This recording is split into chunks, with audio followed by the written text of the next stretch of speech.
નટુભાઈ, કેટલાક નગરપાલિકા વિસ્તારના લોકોની એ પણ તમારા વિરુદ્ધ કમ્પ્લેન છે કે નટુભાઈ ફક્ત જંગલના લોકોને જ ધ્યાન આપે છે અને નગરપાલિકા વિસ્તારને ભૂલી ચૂક્યા છે, તો એ કેટલા હદ સુધી સાચું છે?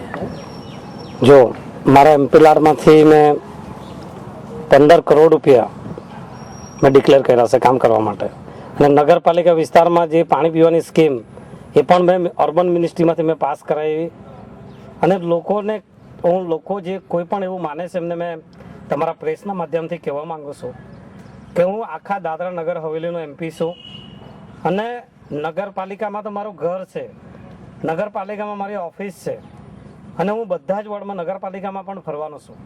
અને મારા ફંડમાંથી જે પણ કામ હું કરી શકું અને પ્રશાસનના અધિકારી પાસેથી જે કામ હું કરાવી શકું એ કામ હમણાં મારે પંચાયતનો પ્રોગ્રામ પતી જાય એટલે 1 તારીખ પછી મારા નગરપાલિકામાં પ્રોગ્રામ છે. પણ એક ખાસ મહત્વની વાત કે તમે જ્યાં પણ જાઓ છો, જે પણ પટેલાદમાં જાઓ છો, ત્યાં તમે કરોડો રૂપિયાનો ફંડ અહીંયા ખર્ચવામાં આવશે અને એ ફંડનું અહીંયા જે પણ ડેવલપમેન્ટ થશે એ થશે. તો એ ફંડ કેવી રીતે તમે મેનેજ કરશો? આજની તારીખમાં દરેક લોકો એક જ ઈચ્છા વ્યક્ત કરી રહ્યા છે કે આ ફંડ આવશે ક્યાંથી અને અમારું ડેવલપમેન્ટ થશે કેવી રીતે?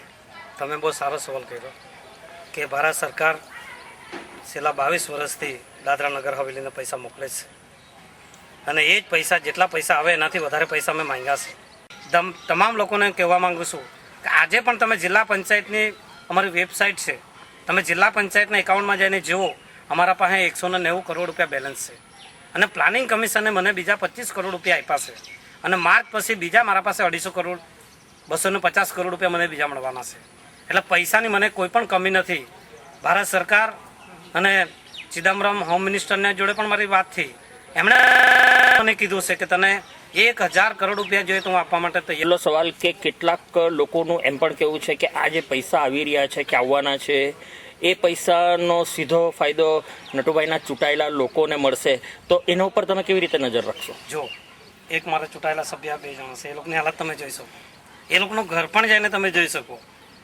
આ લોકો, અમે કોઈ પણ દિવસ આમ નહીં કીધું કે મારા ચૂંટાયેલા સભ્યને પહેલાં ફાયદો મળે, કે મેં તમામ લોકોને, આજે તમે બિલ્ડરી મારી સાથે આવેલા હતા, ગુણસા બિલ્ડરીમાં આખું ગામ આવેલું હતું, અમે તમામ લોકોને પહેલાંમાં પહેલું કામ કે ગરીબ લોકોની સમસ્યા તે પહેલાંમાં પહેલાં અમે કામ કરશું.